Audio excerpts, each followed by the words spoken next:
Good morning. I am Maria, Mama Maria, and today with Paul van der Kwast, who is going to work with me in the Smart Parenting Masterclass on investing. I would love for you to introduce yourself, Paul. Tell us who you are. Yes. Okay. Well, I'm Paul. After I graduated as a macroeconomist, a monetary economist, I started working as a journalist. I've been writing about the economy, finance, and personal finance for over 20 years until I decided in 2010 to follow another career, to change to becoming a financial planner. At that time, I didn't know what a financial planner is, but I discovered it's a sort of general practitioner, GP, of personal finance. This means that I look at all different aspects of personal finance: mortgage, rent, tax, pension, investing, saving, and all these different sub-subjects I look at, with a holistic view. They are interrelated. You can spend a euro or a dollar just once. Am I going to pay back my mortgage? Am I going to invest this money? Am I going to spend it on fun things, etc.? So I look at the whole picture, and after that I give concrete advice. Should you invest so and so much money every month or every year into your pension scheme? Should you pay back money to the bank for the mortgage, etc.? So that's what I'm doing today. I'm self-employed, and that's important to note. I decided to become a member of the Dutch Association of Independent Financial Planners. Independent means, in this respect, that I'm not allowed to sell financial products. So I can afford to give unbiased advice. The only way I earn my money is by what clients pay to me. I have no financial or other relations with financial institutions or investment firms, etc. So I'm completely independent, which fits my background as a journalist. That's great. And I think that's very positive. And that's one of the things that we loved about you. And because, of course, you came recommended by other friends. So you are an independent and holistic money doctor. Yes, you could put it that way. That's great. I never thought of money as, of course, needing doctors. I thought of money, I use the terminology of money leakages. Like if you were a money plumber, like we need to fix finances because money is just going. But I never thought of it as in medical terms, but I love it. I really like that. Yes, and you've definitely put some needed plasters in our economy, and like you've all the advice that you've given to our family has been really great. So that's why this collaboration started, because I thought the whole idea of having a money module in the work that I do originated because I could see that many parents that I was working with through my training, they couldn't really do much for themselves, like inner work. They didn't have enough time with their kids and for themselves, because they're very, very busy trying to make money.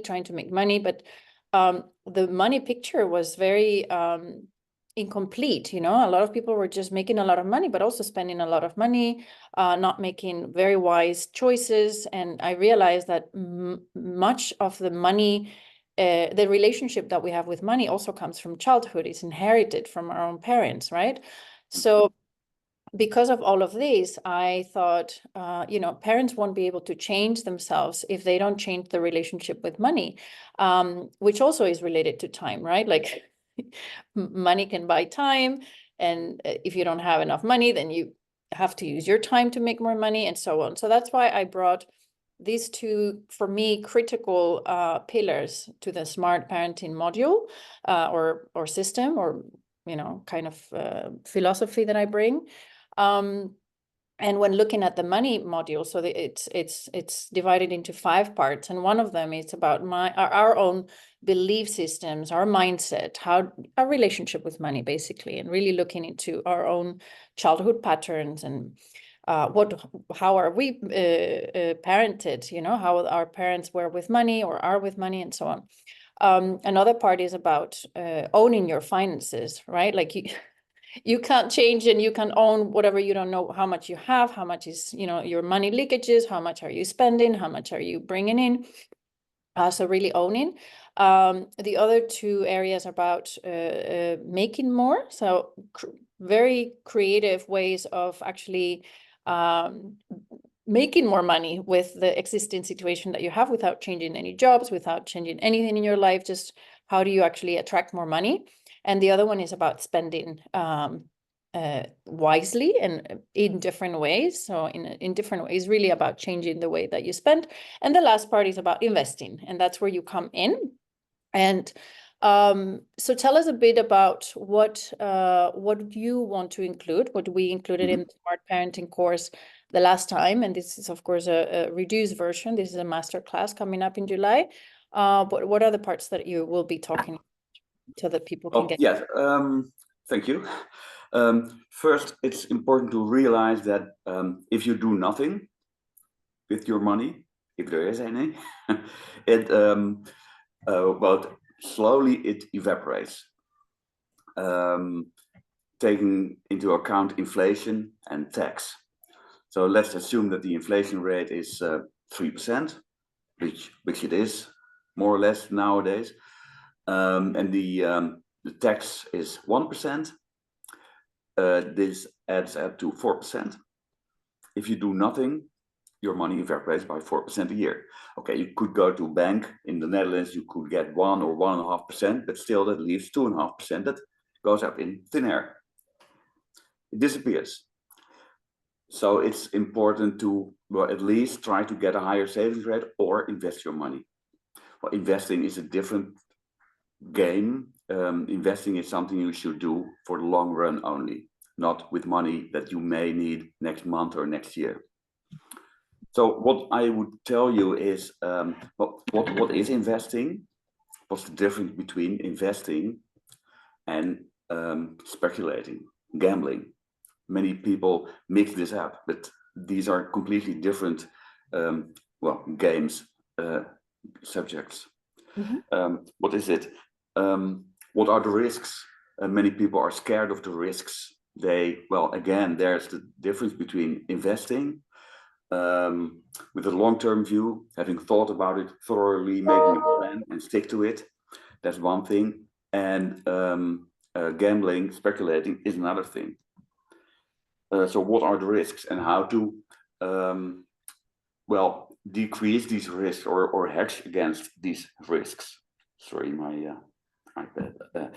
How to invest? Make a plan.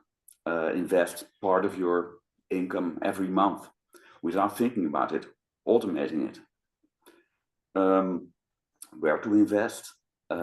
Many people go to their own bank because it's easy and they know their bank, they think they know their bank. But banks are often very expensive and they don't offer you the best deal. It may be a good thing to outsource it, or you can do it yourself, but outsourcing is fine, but think about it before you do it, where to outsource. Don't tell us too much about the course. Okay. This is investing. So you will tell us what is investing, what are the risks of investing, what are the options for investing. Yeah, got it. Right. Yeah. So, all right. Yeah. Okay, clear. I'm getting distracted. Don't spit it all out. Yeah. Yeah. And what else? So what is covered? The pension thing? Yeah. What is a pension? How does it work? It depends on the country where you live. What are the assets and the liabilities of building up a pension? Let's stop here 1 second. I need to stop the recording pause. Okay. Yeah, we can continue. Okay. And I will talk about pensions. What is a pension? How do you build it up? What are the assets and liabilities as compared to building up wealth outside a pension scheme? Mm-hmm. Okay, this is really nice. And yeah, I do have a few questions because I think a lot of the people that are like me, at least before I went into understanding a bit more of the world of investing, because I just didn't know anything, I had a lot of nasty feelings about investing. I thought, well, will my money end up in the hands of, I don't know, weapon industry or oil industry? I don't want my money to be used for any of that. So what do you have to say about that, like sustainable investing? Is there such a thing? Yeah, well, it's a catch-all term. It doesn't mean much as such. There is, on the one hand, many investment firms offer sustainable investing, which is not more than excluding companies that sell alcohol, porn, deal with child labor, etc., coal. Industries that many people consider not okay. Oil is not a matter that's somewhere in between. Some people think it's okay. Others think it's not okay. So there are many different kinds of levels of evilness, and most sustainable investment funds exclude only 5 or 10% of all companies, but you still invest in car makers, perhaps gas companies, perhaps even weapon industry. Since the war started in 22, the attitude against weapon makers are shifting, etc. So it doesn't mean much as such. If you want to be sure that you are not investing in any polluting industries, you should go to a bank like Triodos or ASN that has a high level of awareness of sustainability. Yeah, of a standard. So you would be able to support, smart parenting. Certainly, yeah, but into directing them into the places, organizations, and institutions, I guess, that would be more aligned with their values, right? So that's something that you can do. Yes, absolutely, yeah. But it's not that you invest in very small do-good companies. It's if you invest in the stock market, you have to invest in big companies. Mm-hmm. Yeah, there's no choice, or yeah. So there's a way of filtering some of those, but they would be very specific. Yeah. Mm-hmm. Yes, certainly. And so if you have money in your savings account in whatever bank, are they actually also investing it for you without you knowing? And then that's how they make money. That's how they make money. So if you don't do something, they are doing it for you anyway, right? So that's an incentive for actually taking a bit of ownership of your own. I mean, besides you're actually losing some money because of inflation, what you said, taxation and inflation, you're also allowing them to basically invest it for you in whatever they want. Yes, and you don't have the choice where your money flows to. So if you take the management of your money in your own hands, you can choose where the money goes to. So it's a win-win, it seems, right? It's probably better for your pocket and also better for whatever values you uphold. Yes, certainly, yeah. Unless you go to a bank like Triodos that invests only lends money to sustainable companies. Yeah, but if my money is in one of those large banks, you don't know whether it will flow to Russia or China or exactly. So I don't know if my savings account, my savings luckily are in Triodos, but I don't have many more savings anymore because I'm actually investing it. But it's yeah, it's just we don't know. That's a very interesting Mhm. point. Yeah. And of Mhm. course they're not very vocal about it, so that people, you know, just think the money is sitting there, but in reality is who knows what, It's you know, not. Yeah. who knows what. Yeah. And what about the risks? Because, you know, people get very freaked out about the volatility of the market, especially when there's international conflict and so on. Isn't it just better, even if you're losing money, to leave it in the bank? No, because in the in the long run, the average return on investment when you invest in stocks is at least 7-8% every year, but not every year. I mean, it's fluctuating wildly. So in one year it's plus 20%, in the next it's minus 6%, and in the third year it's plus 2%, and but on average after 10 years you could say it's around 7-8%. Yeah. But you have to be aware of the fact that it fluctuates, and that's why you should take a long-term view Yes. and not invest for 2 years, and you don't know, there may be a recession after 2 years, and the prices will pick up after 1 or 2 years, but you have to be able to sit it out. Yes. And that's why this long-term view is important. But in the long run, it's the value of stocks is aligned to the related to the growth of the world economy, and the world economy will remain to grow, except for perhaps a recession every 10-12 years. I remember you showed a slide, which I think that was the biggest wake-up call for me, showing the history of the stock exchange since the beginning, more than 100 years ago. And if you had invested $1 then, now you have more than 20,000. That was last year. So the upward trend was so clear. Of course, there was, as you were saying, you know, fluctuations up and down, but the upward trend was incredible. And I heard that you can double your income in 7 to 9 years with this rule of thumb of 7 to 8% growth. But that's going too deep. Let me ask you another question. How much do you charge for an hour of your of your time? Like, if any of the clients that might want to do the Smart Parenting course went to you and said everything that you're going to give them in this 1 hour, how much would they cost? I charge my clients 150 euros an hour. Okay, plus VAT, I suppose. Well, depends. I can't remember how much we paid. Well, we had a package. If I send my invoice to a company, that's excluding VAT. Okay. And for private clients, it's including VAT. Okay, great. Anything else that you want to add that you think it's important? I think it's important to be at least aware of your finances. When you have young children, for instance, at home, that's the most expensive time of your life. That the more important is it to make a plan at that time and realize that after a while you will be able to save more and more.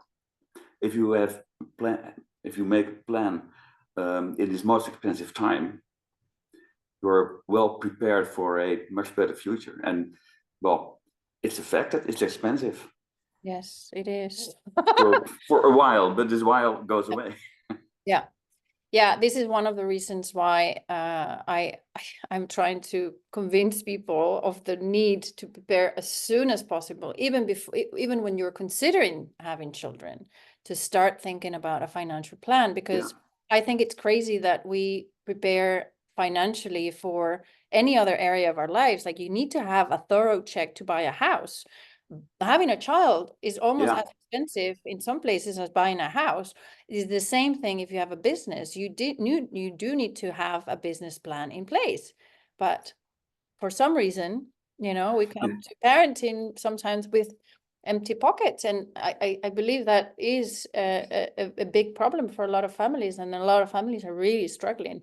That's why I want to share all the knowledge that you have. And I think that's great that you said yes to my invitation, because I think it's, you know, it will make the life of people so much different, you know, when you, when you have more money to breathe and to plan properly, and then you pass it on to your children as well. So it's win-win. Awareness is key. Yeah. Okay, well, thank you so much. I think this covers everything. Let's see if a lot of people will sign up, and I hope so, and I hope to see you soon. Okay, pleasure. Thank Talking to you. you.